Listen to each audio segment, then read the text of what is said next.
টলিপাড়া বর্তমানে বিদ্ধ একাধিক বিচ্ছেদের খবরে।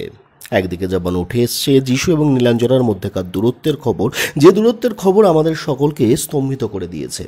অন্যদিকে আবার সেই রেশ মিটতে না মিটতেই অভিনেতা অর্জুন এবং সৃজার বিচ্ছেদের খবরও আমরা শুনে অবাক হয়েছি। এবার টলিপাড়াতে কিন্তু শোনা যাচ্ছে নতুন এক বিচ্ছেদের খবর। শোনা যাচ্ছে এবার বিচ্ছেদের পথে হাঁটছেন গঙ্গারাম ধারাবাহিকের অভিনেত্রী সোহিনী গুহরায়। 2021 সালের ফেব্রুয়ারি মাসে ধুমধাম করে গাঁটছাড়া বেঁধেছিলেন সোহিনী। ধারাবাহিক চলাকালীন সময়ে কল্লোল চৌধুরীর সাথে গাঁটছাড়া বেঁধেছিলেন সে। এবার বিয়ের 3 বছরের মাথায় শোনা যাচ্ছে সোহিনী এবং কল্লোলের বিচ্ছেদের খবর। যদিও নায়িকার থেকে ব্যাপারটি নিশ্চিত করবার জন্য যখন একটি সর্বভারতীয় সংবাদ মাধ্যম নায়িকার সঙ্গে যোগাযোগ করেছিল, তখন কিন্তু সোহিনী স্পষ্ট জানান, এ নিয়ে এই মুহূর্তে আমি কিছু বলতে চাই না।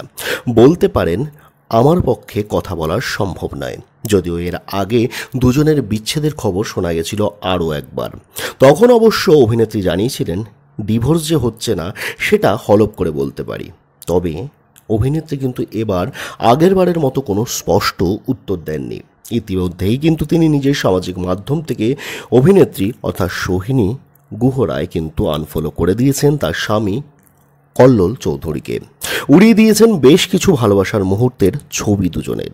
যদিও ফেসবুকে এখনও রয়েছে তাদের কিছু ছবি।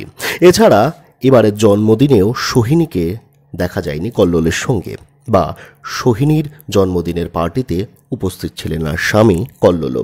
অপরদিকে স্ত্রীর জন্মদিনের দিন কিন্তু কল্লোল পোস্ট করেন শুভ জন্মদিন।